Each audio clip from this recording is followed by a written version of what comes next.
Hello, so today we will be talking about one theorem in LPP, that is about the feasible region of an LPP is a convex set. But first we must know what a convex set is. So this is the definition of a convex set. A set S is convex if for all x1 and x2 belongs to S, the line segment joining x1 and x2 also lies in S. That is this one. Okay, so before going into the details about this, okay, let us just concentrate in this line here. Okay, that is for all x1 and x2 belongs to S, the line segment also lies in S. Let us just take an example. Suppose we are having that this one is the set S. It consists of all the points inside the circle, so all points inside the circle, it is in S. Now let us just take 2 points, x1, x2. We can take them here or we can take them somewhere else. Okay, but let us see. When we are taking x1 here and x2 over here, if you join the line, then this line segment is also inside S. If you are taking x1 bar here and x2 bar here, even this line is in S. If you take any 2 points, even this one, the line segment is still in S. If you take any 2 points, join them by a line, it is still in S. So this set, it will be convex. But if you have a set, suppose that looks something like this. Okay, suppose the set looks like this, then this set is not convex, because if you take x1 here and x2 somewhere here, then this line segment, some parts of this line segment is outside of S. So this one, it won't be convex. Some of you may be thinking that for this set we can take x1 bar here and x2 bar here, then this line segment will be in S. Of course we can do that, but you have to be careful, because over here we have this condition for all.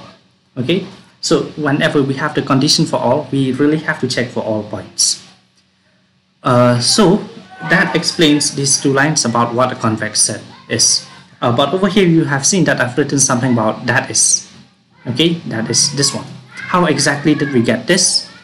Okay, first you must know that if you are talking about a line segment A and B, okay, are 2 points, then a line segment, it will consist of infinitely many points. What this one actually is, it is just an arbitrary point. Okay, a point, any point, it can be any point in this line segment. Okay, so this one is just a point P. How exactly did we get this? It is by something that is similar to this. Suppose we are having point A with 3 coordinates and B with 3 coordinates, x2, y2, z2. We are saying over here that this one is x1 bar, this one is x2 bar.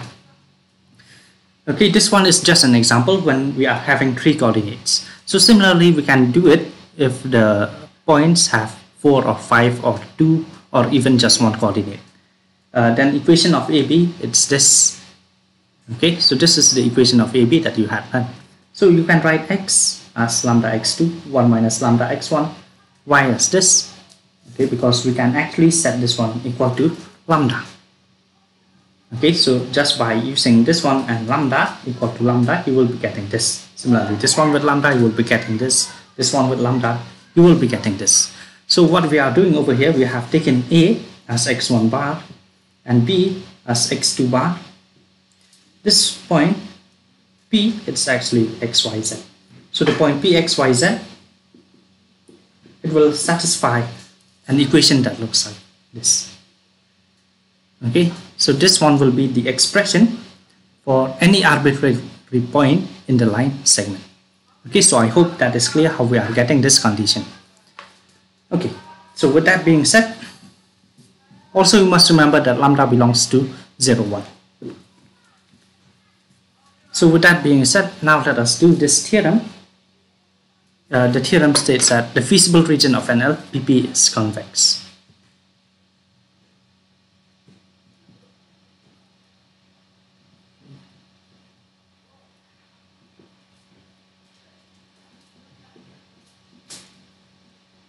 So since we need the feasible region of an LPP, so first we will need an LPP.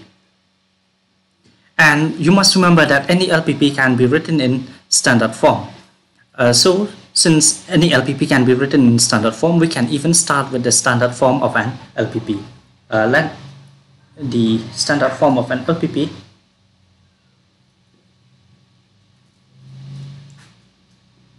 be max Z equals C bar transpose X bar, subject to the constraints AX bar equal B bar, and also we can have the non-negative conditions, this X bar is greater than or equal to 0, where we can actually write down this one subject to these constraints, where X bar, it is the number of variables, they are the variables, so we are having n variables.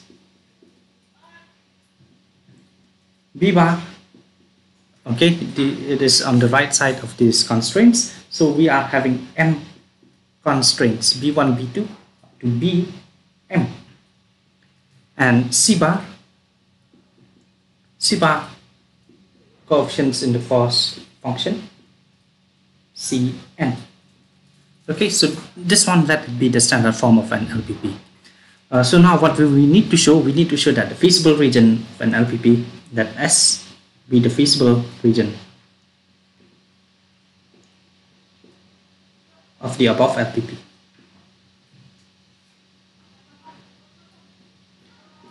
We need to show that S is convex. So for that, we start with let x1 bar and x2 bar belongs to S. Okay, so since they belong to S, so which means that they lie inside the feasible region. If the feasible region looks something like this, so we have taken x1 bar here and x2 bar here. Okay, so they are in the feasible region, these 2 points, so they will satisfy the constraint as well as the non-negative conditions. So ax1 bar equal to b bar, ax2 bar will be equal to b bar, also they will satisfy the non-negative conditions. Okay, so this is what we will be having. Now what do we need to show? We need to show that S is convex. We need to show that S is convex, so we will join this one by 2 points. We will show that this line segment is inside S. That is, it will also satisfy the constraint. Okay, now for lambda x2 bar, for the point lambda x2 bar plus 1 minus lambda x1 bar, lambda belongs to this closed interval 0, 1, we have. So what we have taken, this point is actually this point in the line segment. Okay, it can be any point inside this line segment, lambda x2 bar plus 1 minus lambda x1 bar. We have, okay, let us calculate, let us check whether this point satisfy the constraints or not. For that, let us calculate A times this point. If it should satisfy, if this point should satisfy the constraints, then after calculating this one, ultimately we will get it equal to B bar, just like this one. X1 satisfy the constraints, so we are having AX1 bar equal to B bar. So similarly, we should expect that this one should be equal to B bar. Lambda is a scalar, you can take it outside, we will be having this. 1 minus lambda, again it is a scalar, AX1 bar. Sorry, this one is x2. So over here, ax2 bar, it's equal to b bar, so we will be getting lambda b bar, 1 minus lambda, ax1 bar, again it's b bar, so on simplifying, we will be getting b bar. This one is from star, okay, or using star. Okay, so this point satisfies the constraints. So satisfy satisfies the constraint of the LPP. But also, if you check this one, lambda belongs to 0, 1, so it's greater or equal to 0. x2 bar, again, is greater or equal to 0. 1 minus lambda, again it will be greater or equal to 0.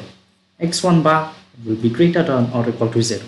But also, lambda x2 bar plus 1 minus lambda x1 bar is greater or equal to 0, since x2 bar, lambda, 1 minus lambda, and x1 bar greater or equal to 0. Hence, so it also satisfies the non-negative condition. Satisfies the non-negative condition. Hence, so we are having that this point satisfies the constraints as well as the non-negative conditions. So therefore,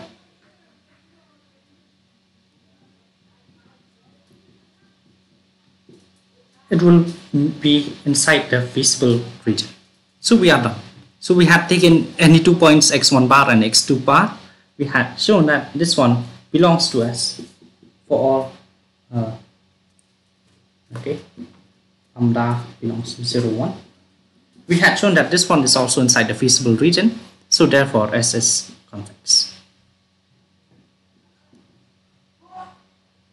So this completes the proof for this theorem. It is a very important theorem about LPPs, but again, the proof is really simple.